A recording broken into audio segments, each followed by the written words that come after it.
Bonjour et bienvenue sur CodeFlix pour ton nouveau cours de code pédagogique. Aujourd'hui, nous allons revenir sur le thème de la signalisation verticale et plus particulièrement les panneaux de direction. Nous verrons le rôle qu'ils peuvent avoir, mais également les différentes couleurs que l'on peut retrouver, et tu apprendras à identifier les différents types de panneaux qu'il peut exister.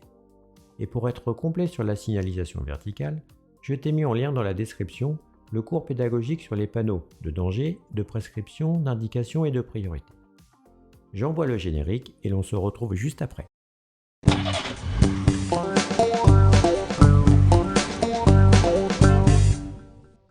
Commençons par comprendre le rôle des panneaux de direction.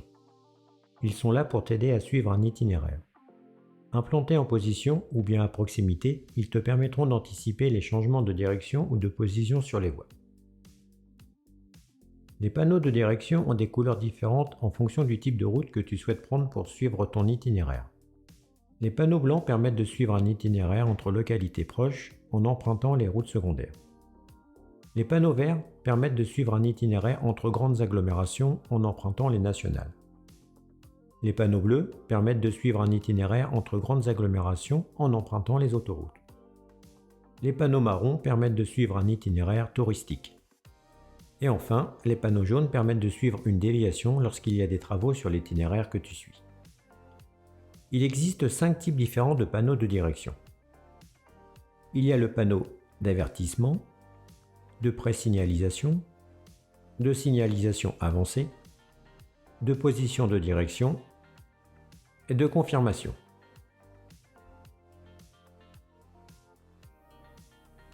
Revenons sur les panneaux d'avertissement. Ils sont destinés à alerter les usagers de la proximité d'un échangeur, d'une bifurcation autoroutière ou d'une sortie. Ils peuvent être avec affectation de voie ou sans. Ils sont placés en amont de la ou des directions annoncées. Sur cette illustration, si je souhaite aller à Nantes, je vais devoir bifurquer à droite dans 2 km et changer d'autoroute.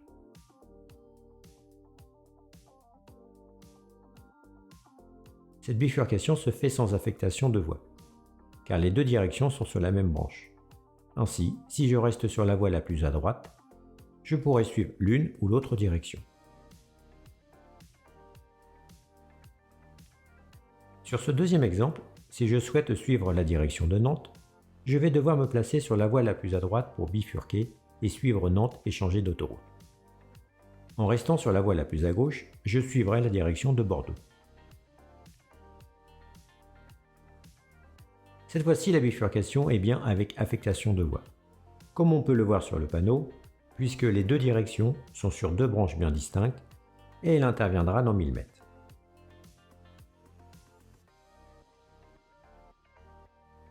Passons aux panneaux de présignalisation. Ils annoncent les directions desservies à la prochaine bifurcation, au prochain échangeur, à la prochaine sortie ou à la prochaine intersection. Ils peuvent être avec affectation de voie ou sans. Ils sont placés en amont de la ou des directions annoncées.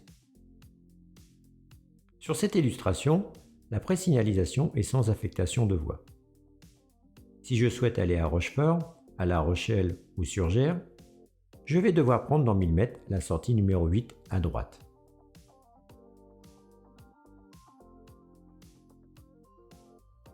Cette fois-ci, pour suivre la direction d'Annecy, Grenoble ou bien Lyon, je dois être placé sous l'une des 2 flèches du panneau. La présignalisation est avec affectation de voie. Les 2 flèches matérialisent les voies où je dois me placer pour emprunter ces 3 directions, et mon placement doit être fait d'ici 500 mètres. Troisième type de panneau, les panneaux de signalisation avancés. Leur rôle est de signaler l'endroit où l'usager doit commencer sa manœuvre pour s'orienter vers là où les directions indiquées par une flèche oblique orientée vers le bas. Ils peuvent être avec affectation de voie ou non. Ils sont placés en position de là ou des directions annoncées.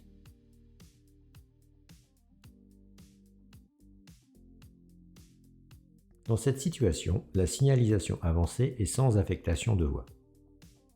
Pour suivre la direction de Clermont, Chamalières ou Royat, je dois prendre la sortie numéro 19 à droite juste après le panneau.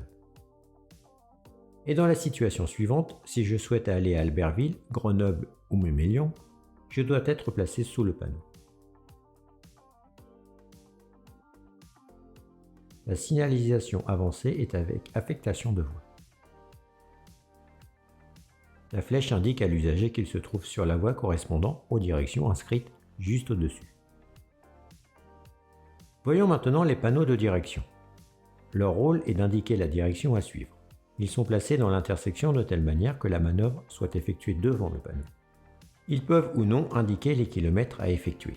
Ils sont placés en position de la ou des directions annoncées. Dans cette situation, pour suivre la direction de Loie ou Montaigu, je dois tourner à droite juste avant le panneau. Terminons avec les panneaux de confirmation.